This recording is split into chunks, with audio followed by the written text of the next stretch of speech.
So, good afternoon, everybody, and welcome. We're excited to have you join us today to talk about the Tacoma Equity Index and some exciting new updates that have happened. And the two updates that I want to just start off as the reason why we're unveiling this new and improved version are, number one, there's new data that is incorporated into the Tacoma Equity Index, and that is in the form of new environmental health indicators. So there's a new section for environmental health data. And then also all of the other data sets have been updated to be the most recent data that's available. And then the second big change is that this has been a tool that has been used in Tacoma, but we are now able to have a version that expands the geography of the tool and incorporates Pierce County, as well as the TPU power and water service areas. So those are the updates that we're going to be talking through today. But before we do that, we're going to take a step back and go to the very beginning and tell you what the Tacoma Equity Index is, and tell you how you can use it. So before I pass it to my colleagues to talk more about some of the details, I did want to say that the City of Tacoma is committed to equity in the way that we deliver services and how we engage with the community and how we develop and deliver policies. And in order to do that, there are tools that we can use to improve our ability to get to that. And the Tacoma Equity Index is one of the most important tools that we have in our toolbox to be able to use data to understand and assess who and where is most impacted by the issues that we seek to solve.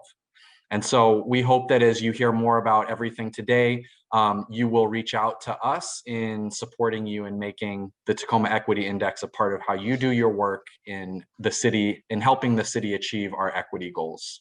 So with that, I'm going to pass it to Bakota Warren. Bakota?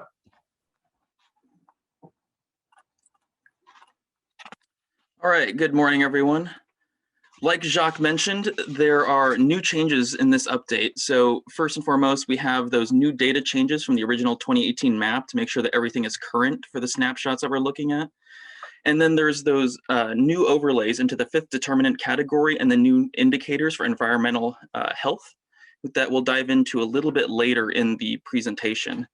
And there's also going to be some interface changes to the self-service tools that are living on the Equity Index website so that it's easier for you to use in your own time as well.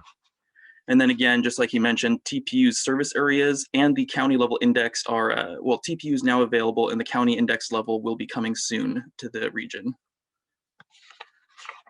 Here we just want to take a quick high level look at the equity index. Here you can see that the different council districts and neighborhoods are labeled just so you can get a quick idea of what you're looking at. The equity index measures various neighborhood indicators to understand where opportunity exists and assess who has access to those opportunities. It helps us quickly and visually see where the highest opportunities for impact are so that we can guide how we roll out our resources and our programs. Looking at the map, the darker colors indicate areas of higher opportunity, whereas those lighter areas are indicating lower opportunity. Many factors influence the kinds of opportunity that people have, starting with those unchangeable characteristics, such as what you're born with, your gender, your race, your ethnicity, as well as those changeable characteristics such as family income, individual health, environmental impacts, access to transportation, all which can respond to improvement efforts at a personal, institutional, and societal level. Here we want to take a look at the distribution of data just so you can fully understand what the shading across the index means.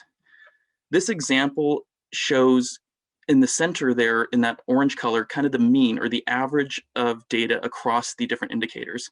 And as you get darker, it shows areas of higher opportunity. And then as you get lighter, it shows areas of lower opportunity.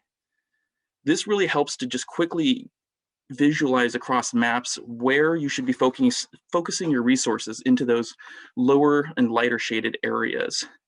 In a perfect map, everything on the map would be shown in this kind of orange color or that center color, because the hope would be that you bring these lower opportunity areas up to the average across the city, and everything starts to balance out, and we have a well-distributed and equitable city.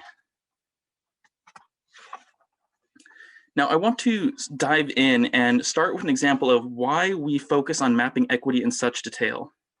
Because the inequitable opportunities available to our residents didn't happen overnight. There was decades of policies and practices that have left a mark across the city that we can still see today and can still map with data. This is just one example in Tacoma that we're going to use, the history of redlining in the city that disadvantaged minority communities over decades. Redlining was a process utilized in the housing industry starting in about the 1930s by mortgage companies to rate areas of the city based on race and other factors, which suppressed minority populations from being able to receive home loans and buy homes in certain neighborhoods, as well as deny them the funds to improve their current homes. This directly contributed to the spatial isolation and lack of investment in minority communities across the city, a reality with wide-ranging impacts that we're still able to see today. This example above is quoted from an assessment by the Homeowners Loan Corporation regarding what they deemed a hazardous block that you can see circled there in red. The red shading around the blue there, that shows this so-called hazardous block. They deemed it hazardous because of the quote you can see here, and I really want to read it to make sure that the impact is felt.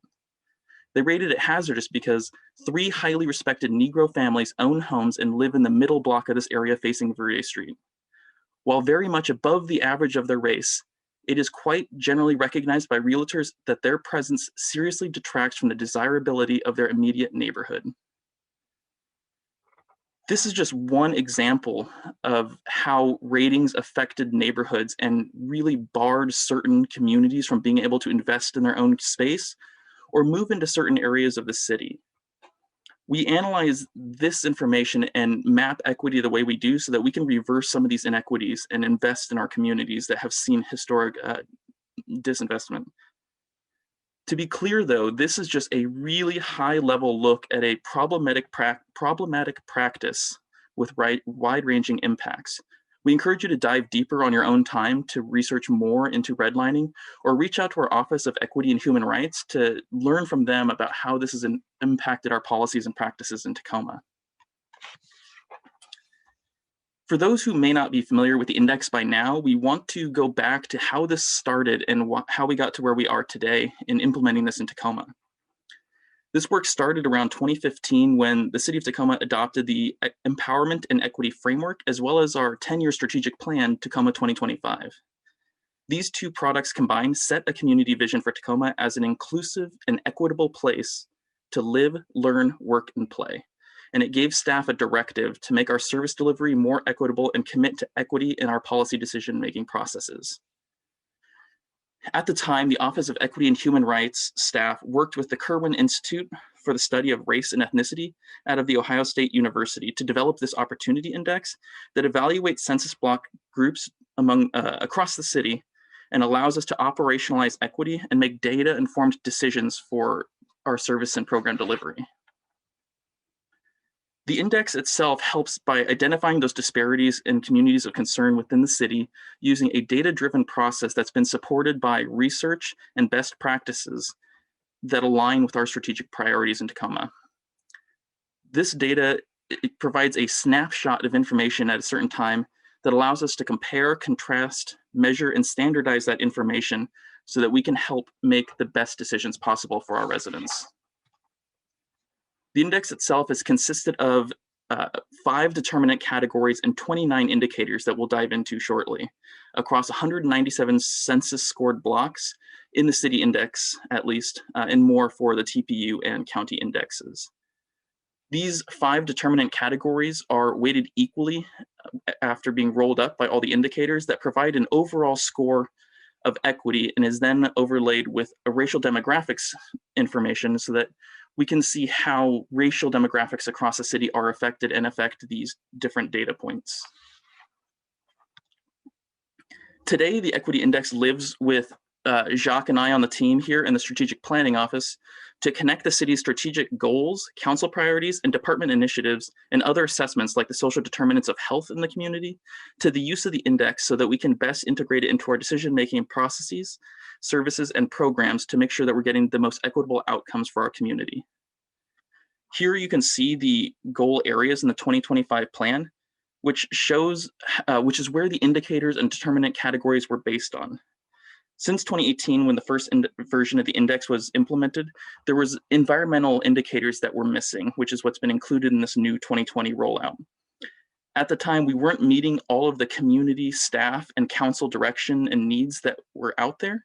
And so with this new determinant category and indicators, we're now hoping to be able to provide the information for a more deep analysis into how environmental factors are impacting this data and equity in the city. On this page, you can see the list of indicators color-coded to the 5 determinant categories that make up the basis of the equity index. We'll go through each of these indicators in a moment, but what we really want to impart to you and make sure that we stress over and over is that this data has been thoroughly researched by both our work with the Kirwan Institute and others, as well as our own data team and internal staff, which is important in defending why we use this index as the basis of our decision-making and our work. We've put a lot of time and effort into making sure that this information is giving the best power to you to make those data-informed decisions. Also starting this year, we're able to track indicators over time and see how these different indicators are changing between this update and future updates. Now, it may not completely align to what you need for your department needs, but really what is important here is to see the patterns that emerge through these different layers of data and see how they can be addressed by certain policy changes. We'll also be able to show you later when Christina runs through some of the uses of the index, how you can overlay your own data to further elaborate on these patterns and dive into the information to make specific policy actions that can affect those patterns. So I'll start with the top here, just reading through the accessibility indicator. When we are talking about accessibility, we're measuring parks and open spaces, the access to healthy foods in the community, the average road conditions, as well as home internet access, voter participation, and the transit options that people have available to them in their proximity. The economy indicator is made up of the employment job index, the unemployment rate, the median income for the area, as well as the poverty rate, all which can show patterns of economic outcomes for workers in our city.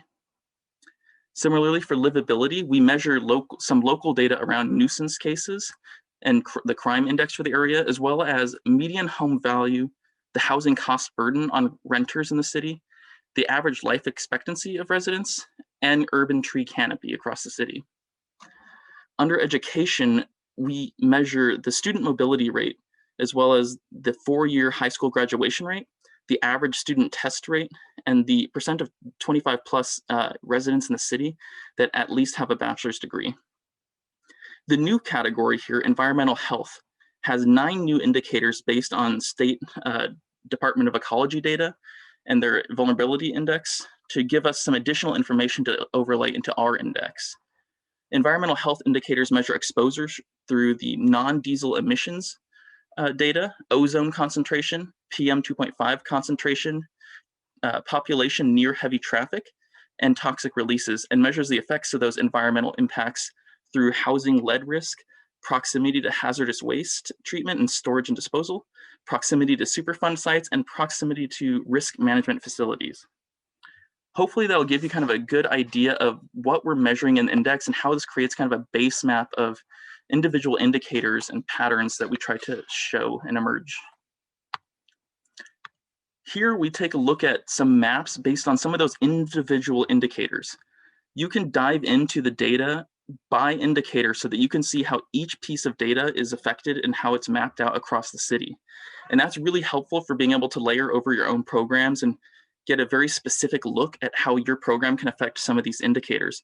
But the real value in the index is that you can layer all of these indicators together to get that holistic view of the community and really see the patterns that can be addressed by policy changes in the department and citywide. With that, I'm going to pass it over to Christina, who will go through how you can utilize the index in your work. Hi, everyone, my name is Christina Chelf. I'm the IT GIS supervisor. My team was responsible for getting the updated data into the equity index that the consultant created. And we're also responsible for serving out the data in various forms to you guys to use. So now that you kind of understand what the equity index is, we're going to kind of go into some examples of how you could possibly use it. So kind of just threw some ideas on this slide here.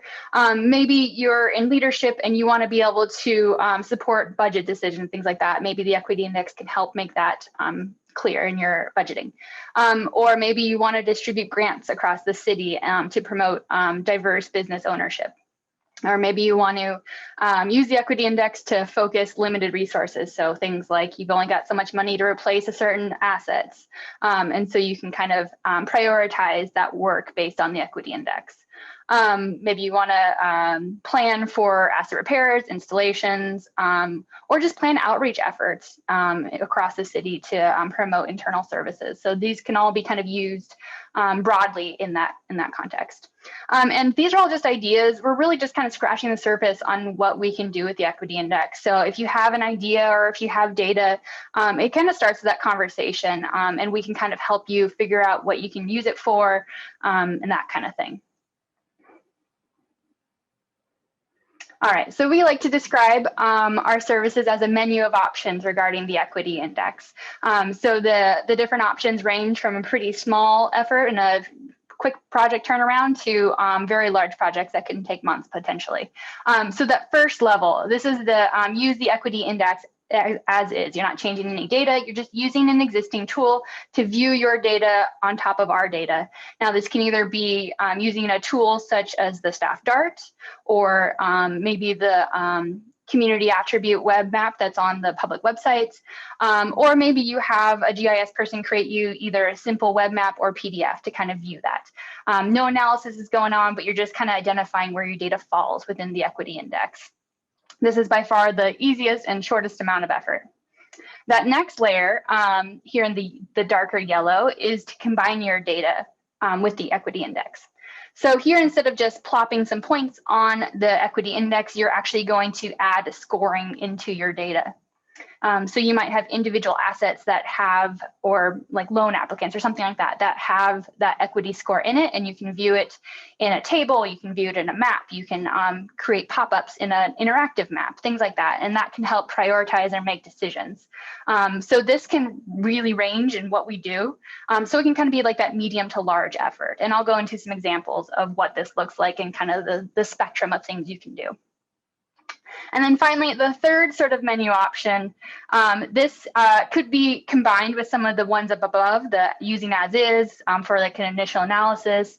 Maybe you're combining some data also in the short term, but in the long term, you really want your data added to the equity index. We totally acknowledge that we have the data that we have right now, and we use a variety of sources from the city to the county to the state, and you might have data that's more appropriate to use. And so we want to work with you to make sure that we get the most appropriate data, and that moving forward, we add to this as much as we can to make it a truer picture of reality.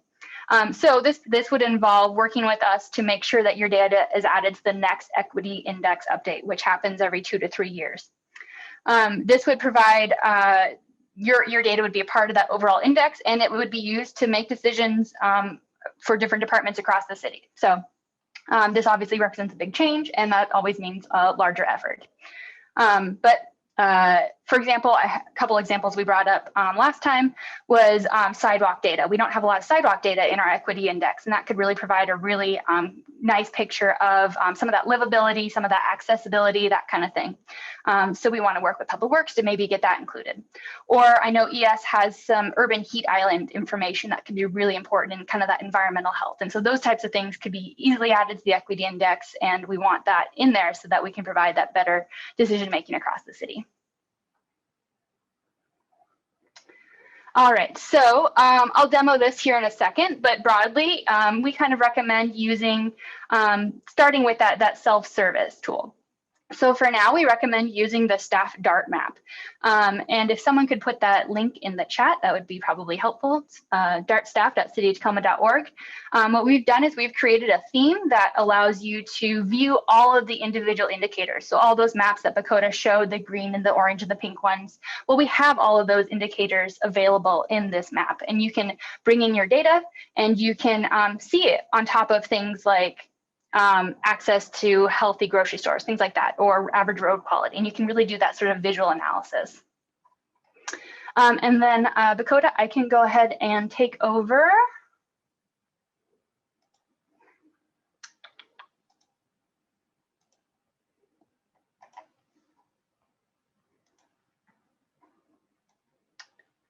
All righty. So this is our staff DART map. We have here on this first widget here, this is our theme switcher. And normally you'll see our permitting or DART theme pop up first, but you can just select this drop down and it'll take you to the Tacoma Equity Index. And once you've done that, your layer list here will show all of these really cool equity layers. So besides the sort of yellow to red overall index, you also have these other things. So maybe we want to turn on a different sort of base map. Maybe we want to see average road quality here. And so if this was our data, we could kind of look at it and see where it compares, doing that visual analysis basically. Or maybe we want to look at voter registration.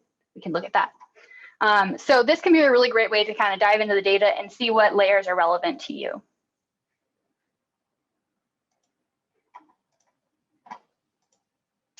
The next sort of still under that as is category is, sure. Okay, perfect. We can create a simple web map or something like that for you to view. So this is an example where our community and economic development group wanted to see their empowerment, opportunity, and hub zones on top of the equity index to be able to kind of see where they fell so that they could make decisions from there. So we just, we had our equity index and we threw on those layers on top.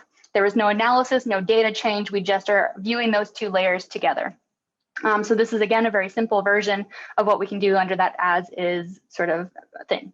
And if you have GIS analysts in your own group, they can probably do that also for you. So ES has a lot of GIS people and they can totally do the same thing. We serve out the data for them to make the same sort of apps, to make maps, to pull into whatever program they have. So we can work with them to get the data out to them.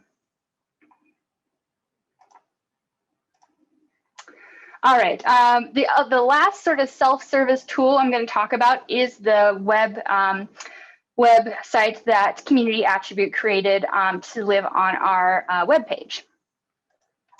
So if you Google Tacoma Equity Index, you can find this page here, and you'll find a link down here at the bottom to the Equity Index map.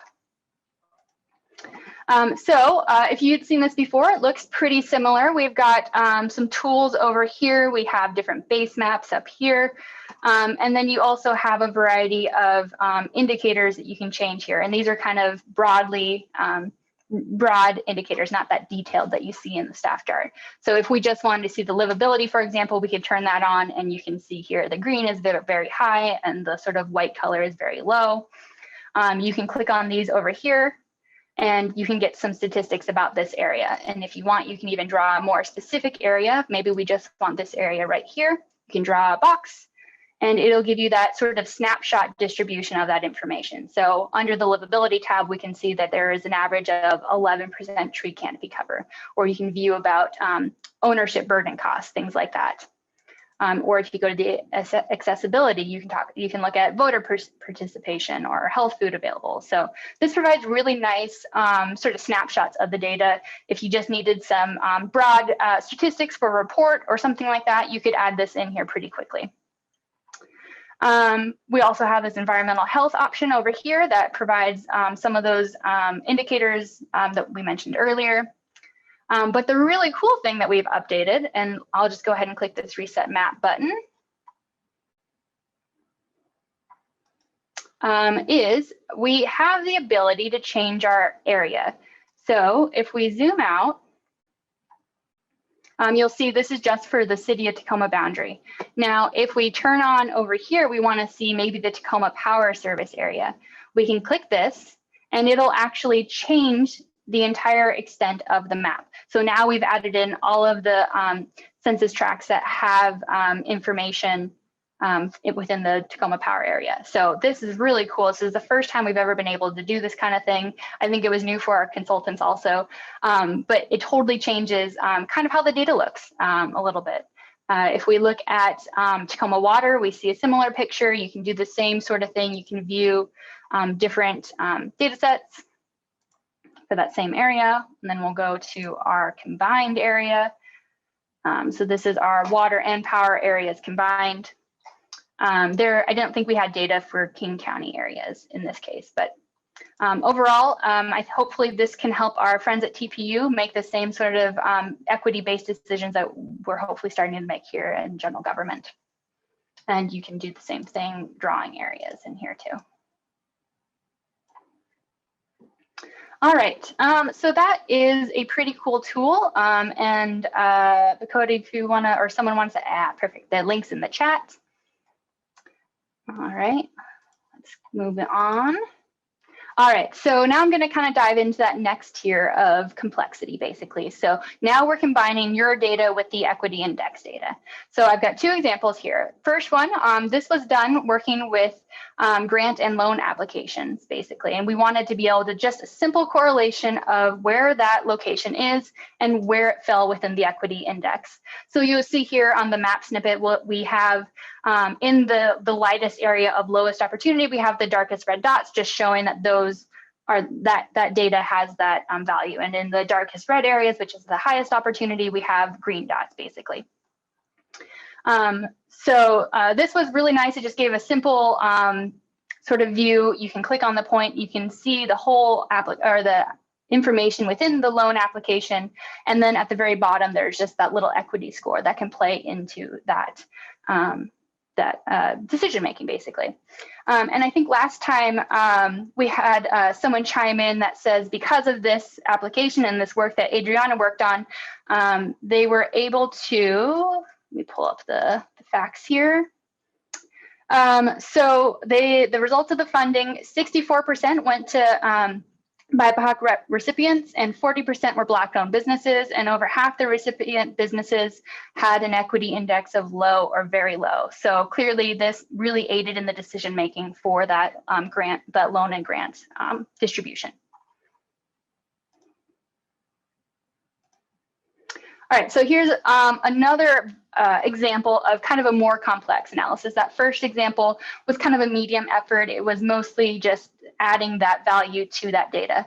The second one here is our weighted analysis, where you can see the colors don't exactly line up the same with the equity index areas because there were other factors that went into it. So there was already additional criteria that were used to decide, in this case, the leading pedestrian interval scoring analysis. So some crosswalk signs were trying to be updated, and they wanted to look at which ones to prioritize. And so they took a variety of things like crash information and collisions, and then they added the equity index as an additional criteria, basically.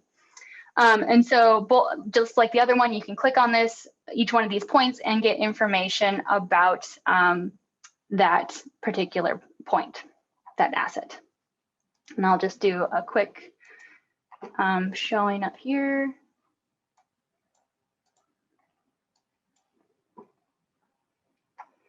So here it's an example of just a simple web app. You've got the same tools as you might be used to in any of our normal applications we use. And then there's an equity modifier and equity score at the very bottom of this pop-up, and they were able to use this to make decisions. Same with our grant application stuff. I'll just quickly click on one. So you might see some information about their business. And then at the very bottom, there's information about the equity index, basically. And you can see that there's multiple different indicators here, but I think they only cared about the main one, the overall, which was very low. All right, we'll keep moving on. And then just to talk briefly about what our team is kind of doing in the region. There are a number of people working at these different organizations, the Puget Sound Regional Council, the Port of Seattle, the UW School of Health, and King County Health, who are all interested in creating equity index for the region. And so Adriana and I are kind of working with this interagency group and trying to kind of standardize some equity index work that goes into that. And that's all under a grant from the Gates Foundation to help standardize that.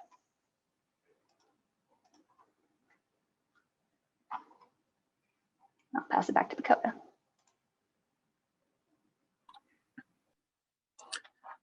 Yeah, so here we're coming to really what's next. Now that you've kind of seen what the index can offer and what you can do with it, and you're ready to use it, we're hoping that you will start moving towards incorporating the index into your program analysis, and specifically around REAP goals. Every department has been working hard over the last year to create their racial equity action plans, and many of them have specifically called out using the index in their work to analyze their programs.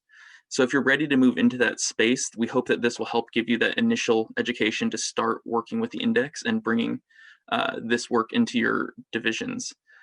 You can also continue to use the index to support your council action memorandums. Every council action memo has a section of the memo where you're supposed to speak to how your policy or program is impacting the various indicators across the equity map. And so we hope that you'll continue to do that and start that if you haven't already. You can also use this index in those resource prioritization conversations and really getting towards addressing the inequities across the city. We really want to know that what you're working on. So if you have projects that maybe you're already starting on, or maybe you have ideas that you're getting ready to move forward on, we hope that you'll reach out to us and just let us know, not only so that we can continue to talk with you and help you out and just really support your data needs, but because it'll help myself and the team collect these stories of how the city is utilizing the index so that we can kind of consolidate these stories, share them with other departments and staff so that they have examples to help them think through their ideas, as well as share with the community how we are actively addressing the inequities in Tacoma through this data. If after today, though, you still have additional questions, you are not quite sure how to start implementing this work in your department, just contact us. We're happy to sit down with you and just talk through more details around your questions and data needs, and maybe give you some thoughts and ideas about how you could possibly incorporate this equity analysis into your current work and priorities. With that, we come to the end of the structured presentation here. I just want to make sure that you have these email addresses and the contact at the bottom here. So if you have any needs, please reach out to myself and the GIS team there at those addresses. We'd be happy to set up some time to work together and talk through your ideas. And as well, there's the cityoftacoma.org/equity index link that will get you to that community attributes version of the online map for the equity index, as well as some other basic information on that web page. All right, with that, we'll close the screen share here so you can see us all again. And Jacques, if you're ready to see if we have any questions that we can answer for anyone in the chat here. Yeah, thanks, Bakota. And just a reminder, if you have any questions, you should see a Q&A button at the bottom of your screen. So if you click on that, you should be able to submit a question. And so our first question is about the links to some of those DART maps that you showed us, Christina. Where should people go if they would like to find that? And if you could say that both out loud and type it into the chat, that would be really helpful. Yeah, no problem. So the DART map is dartstaff.cityoftacoma.org, and you should be able to access that as long as you are a city employee. And I will answer that and add the link in here. And then the community attribute link is in the presentation, and I'm assuming the slides will be sent out afterwards also, but all of that in here. Yep, and I'll just add to that. Yes, the slides will be made available on that Equity Index webpage as well shortly after this, as well as a recording of this will be made available to staff. So if you have members of your team that weren't able to make it today, this presentation will be available to them. Great, thank you both. In terms of updating the data, Adriana, I know you already replied to this question when it came in, But could you tell others again, as a reminder, how often is the data in the equity index updated to be the most recent data? Sure. So we are working in the 2020 with the latest of 2019 data from the American Community Survey. And I'm sure that in the new iteration of the equity index, we are going to use the 2020 census data. So as data became available, it's like we try to check if the data is accurate, that we are comfortable. And so after that, we are going to do an update, and it's going to take another 2 years. Thank you, Adriana. Our next question is probably for you, Bakota.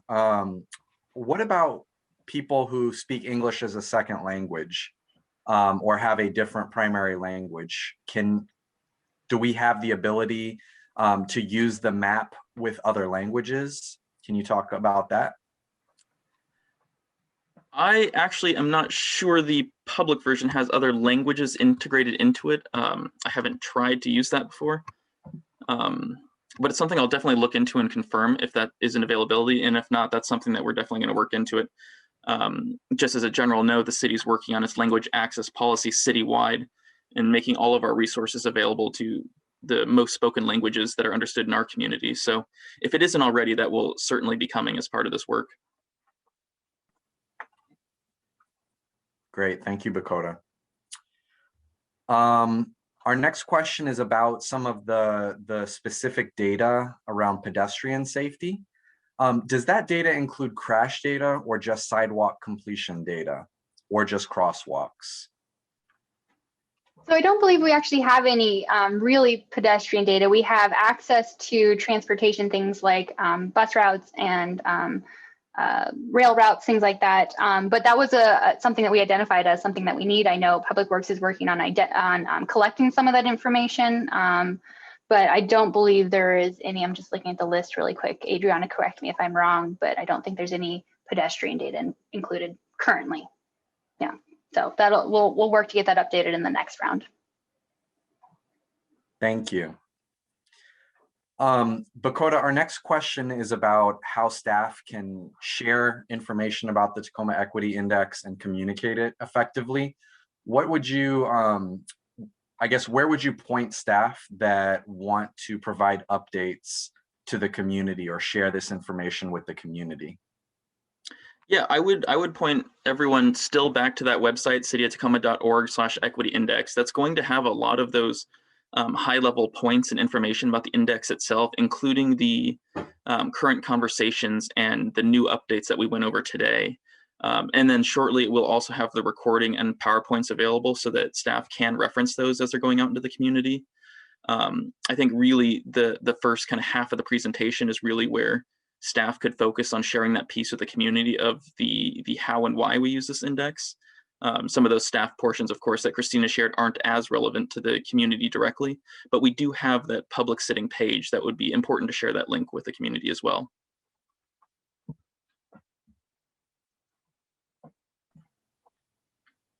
Awesome, thank you, Bakota.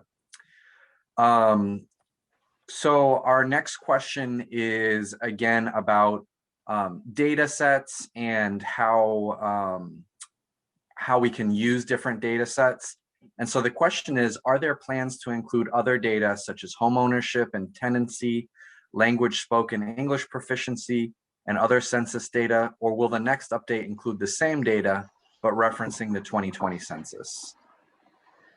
So I'm going to take on this question, and regarding home ownerships and tenancy, that data is included. And language spoken hasn't been taken into consideration, and maybe in the next iteration we are going to study and consult with the Kirwan Institute if it's appropriate to include that information as well.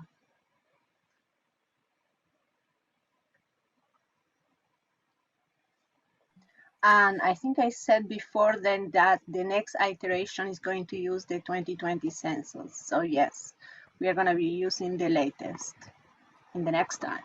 And correct me if I'm wrong, Adriana, but I believe there is right now data on languages spoken within the demographics in the equity index as it currently exists. It's not. It is not. Okay. It's not. Data I point do isn't- want to. In the calculation, I'm sorry, in the calculation hasn't been taken into consideration.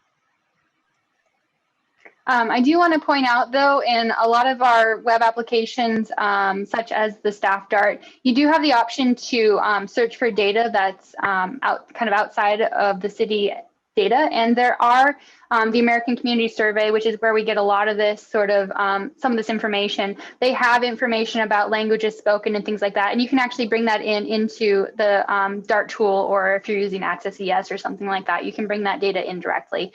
So if you want help, I can show you how to do that. You can reach out to me anytime and I'm happy to show you that. Because yeah, the data is out there provided by the American Community Survey. It's not included in the equity index analysis, but we have that data available. Yeah, and one thing I was just going to add, because I know I've used it with the index itself, there may not be a direct data point for the languages spoken that it's a part of the index, but you can dig into the census blocks and find the percent of foreign-born population and the top countries of origin. So even though you're not getting a specific list of the languages spoken, if you're seeing the proportion of that community that's foreign-born or from certain communities, it gives you a better idea of what languages are likely to be spoken in that area beyond English.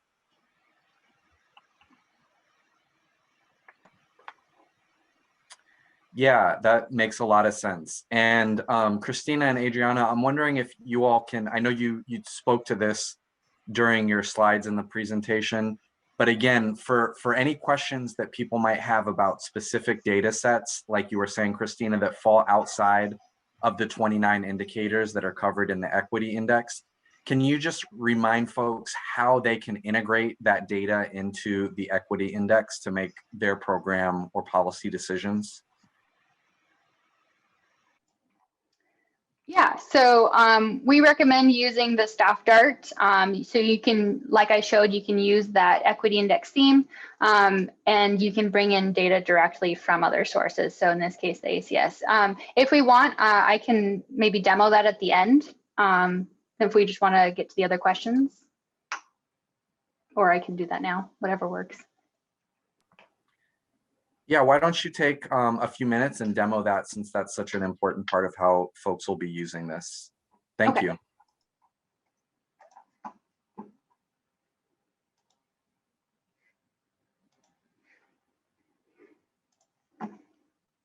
All right, so here we have our Staff Dart, and if we have come over here, we've turned on our equity index. And now in our layer list, we turn that on here. Now, if you wanted to add in languages spoken, there's an add data button. We're going to click on that. You might get some confusing stuff over here. You can just close that down. And I'm going to actually look outside of our organization. So here, I'm going to American Community Survey. I'm just going to search for there. So here you'll see that that's the, let's see if I can find it.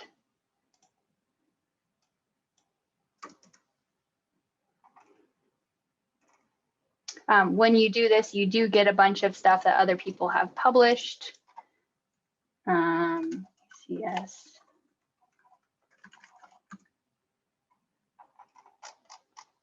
Okay, here they are. So let's see, maybe we'll search for language. Oh, interesting. So this is ACS has data on a couple things here. Let me see if I can find the one I'm looking for. ACS languages spoken. So if I'm going to add this. So this actually adds it for the entire US basically, but here you can see that we have this information, and if you click on it, you can get information about, oh, this is still our equity index. So in this area, 8.5% of the population age 5 and up speak Spanish, and there's just a lot of information in here in general. So yeah, using this add data button, you can add in a variety of things. And this is just one factor that plays into this.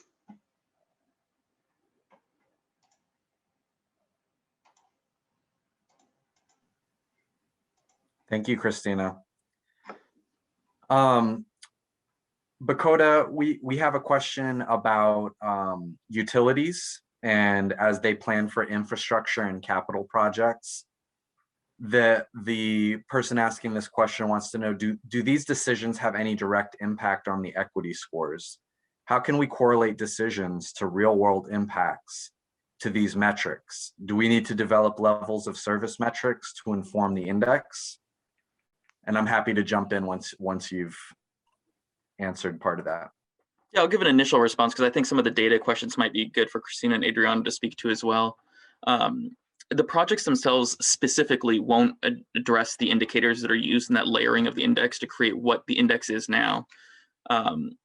But I know that the utilities do track where they put their projects. And really, I think it's kind of the other way around, looking at when you implement projects, where are they being implemented across the index currently? Are they being put into the areas that are currently shown as low opportunity or areas of higher opportunity? So that's just an easy kind of policy decision of where you're currently rolling out infrastructure improvements. And you can layer that data over the index to see where the correlation is. Yeah, and I would add to that, you know, it's unfortunately not an easy yes or no answer because there are 29 indicators, each of which are different. And so there are some indicators where I think we can make a very direct impact and see that impact immediately.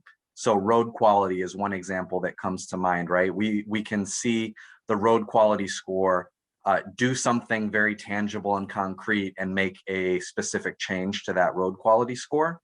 Whereas some of the other indicators are things that we have less control over. And so when you think about something like life expectancy, there are lots of things that we can do to improve the conditions that lead to a higher life expectancy in a community. But we have to also recognize that there are so many things that are outside of our direct control that are also contributing to that. So without going too far down that rabbit hole, I would say the answer is yes, there are absolutely things that we can do that have direct impacts on these equity scores. Some of them direct, some of them indirect. Some of them might be very tangible and have a short turnover, things like road quality, as I talked about, and others might be about putting in the conditions necessary for those data to improve over time. So yes. And in terms of developing levels of service metrics to inform the index, I think as we continue to see the uses of the equity index evolve, there absolutely need to be continuing conversations about how we translate that to our day-to-day work, both in terms of planning, but also I think what you're getting at here is performance management and maintaining service level standards. So I think those are conversations that we're having in different parts of the organization that we'll just need to continue to have to make sure that they're working in concert with the equity index. Anything anybody else on the panel would add to that before we move on? Well, I'm already thinking on how to include, capital projects and score the capital projects, by census block groups. So yes, the data can be incorporated, and maybe the livability index next time is going to be different because all the capital improvement projects that have been added maybe in the last 5 years. So yes, that's a good idea. And I just want to kind of drive home the point, we use data that we have, and the quality of your guys' data, which is in your hands for the most part, really plays into what we can do with it. So if you have really good data about your infrastructure, your assets, and you can show the amount of investments that's been done in areas, that makes it really easy for us to incorporate that into the equity index. But if you don't have that sort of direct asset investment data information, or if it's hard to get, it does add layers of complexity for adding it. So just kind of plugging that there. So if you guys are maintaining the data, that's really important, and we want you guys to continue that and be able to use it within the equity index. Great. So we have another question about accessibility of the tool itself. And Bakota already spoke to kind of identifying the gap in terms of other languages for being able to use and access this tool that we're going to be looking at. But another interesting question that came in on that same accessibility theme is, will those other languages include sign language? And Bakota, I'm not going to put you on the spot because I know we haven't necessarily talked about that level of accessibility. So Christina and Adriana, I would ask you, are there GIS tools that are accessible that you've seen to sign language? That would be really interesting. And I don't know that I've ever heard of sign language within the GIS world.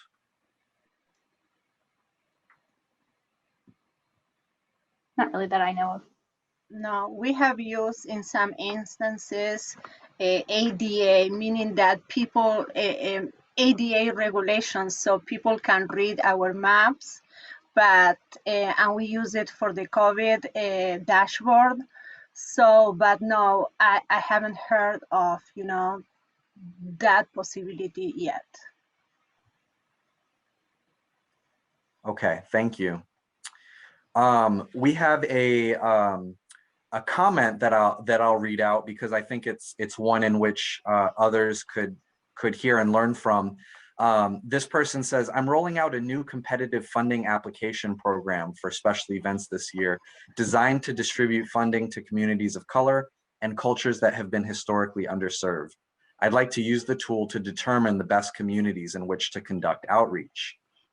And I wanted to read that out loud because I think that's exactly the type of thinking that we're hoping that this tool encourages amongst programs, is that you now have this tool that you can use to help make some of those decisions. And I hope that you all saw with some of the functionality that the GIS team has been showing you during this, this call, that there are ways that you can use the map to look at exactly that, right?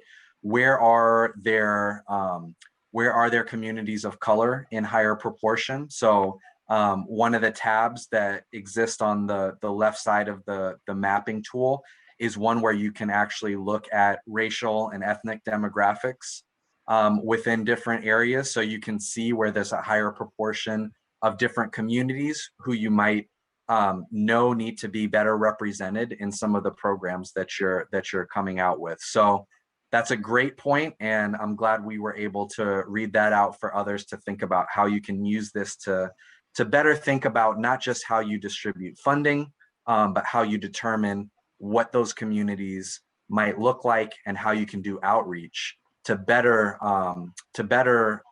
engage with the communities that are most impacted by the issues that you're trying to address.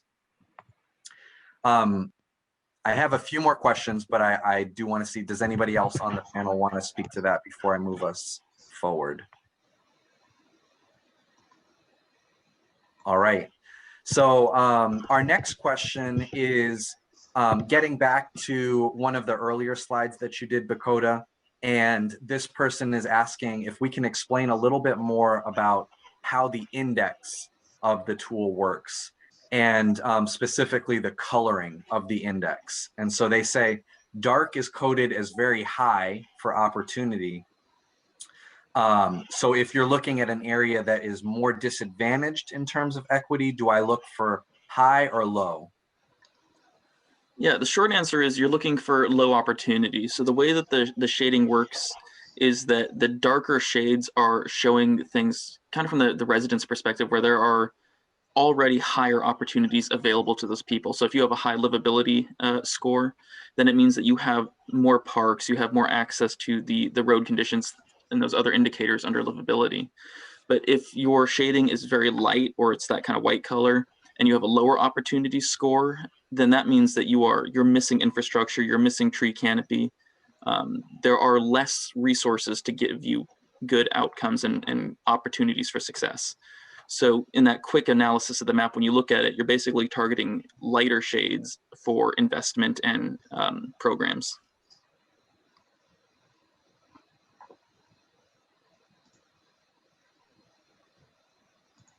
That makes sense. One of the ways that I think about that, Bakota, is if you were to look at it with 0 of the 29 indicators there, everything would just be blank. And for each indicator, you can think about it as opportunity layering on top of there. And for every layer of opportunity, right, it gets darker and darker and darker, so that the lightest colors represent, you know, the places where the least amount of opportunity has been layered on top of it. But your explanation was probably easier to understand than that. That might just be the way I think about it. So we have time for a couple more questions if folks want to enter any last questions that they have. And while we're getting any last questions entered into the Q&A box, another question that's come in is, do we have an index for minority-owned businesses?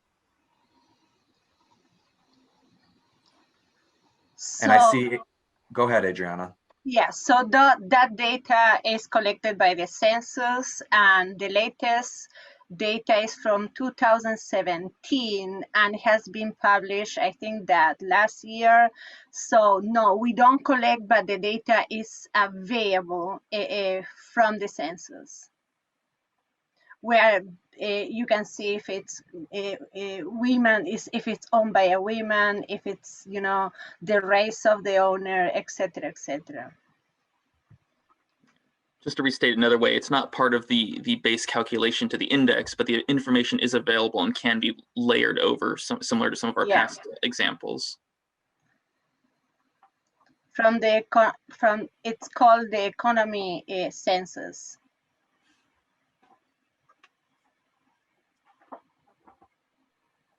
Perfect. So we only have a few minutes left, and I want to make sure that we have time for each of you to maybe say any final thoughts or words that you have for staff as they think about this tool and what they can do with it. So Adriana, Christina, why don't we start with you? Any final words for listeners? Yeah, so first off, I see there's a question about changes over time. We are working right now to create a way to kind of slide view the 2018 data and the 2020 data to kind of do that quick comparison. So that's coming and will be posted on the website also. And then, yeah, so closing arguments here, we have a lot of different opportunities and ways to use the equity index, and it's we just want to hear from you on how you want to use it, and we can start that discussion. And we can work with, if you have a little bit of GIS skills and you just want some guidance on how to get it set up in your projects, we can help with that. We can help you get to where you need to go with the equity index.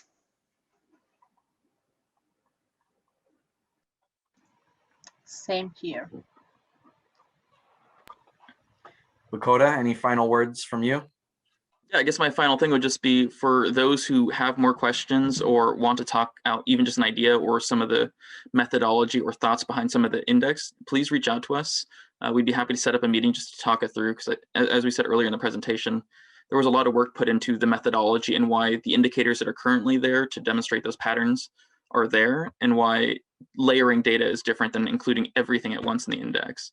So if you really just want to understand more why this is important to your work, we'd be happy to talk it through and sit down. So please reach out. Thank you to all of you. I'm already seeing messages of gratitude for your work and for making this this tool a reality for folks. So to close us out, I will just say that you know, achieving equity in our community is both a commitment and something that is incredibly difficult, as those of you that have done this work in the past know. And it's an incredible asset for us as staff in the city to have a tool like this that allows us to take concepts that are so difficult, like racial equity, like geographic equity, and to be able to map them in a way that allows us to pull apart and put together different data sets in such a way as we're able to use data to really directly address some of the things that historically we have not been able to do a good job of addressing as a city. So to me, this is an incredibly exciting part of what we do as a city. And it is really, again, just an incredible asset for us as staff to be able to have tools like this to put into play as we do this work. So as Bakota said, we are here to support the organization using this tool to the utmost ability that we can. And so for any questions that you have on how to use it, you can again get in contact with any of us on this call, and we'd be happy to support you in implementing that. So with that, on behalf of all of us on the Tacoma 2025 team and the GIS team, thank you so much for taking the time to join us and for using the Equity Index, and we look forward to working together more with you soon. Have a great rest of your day.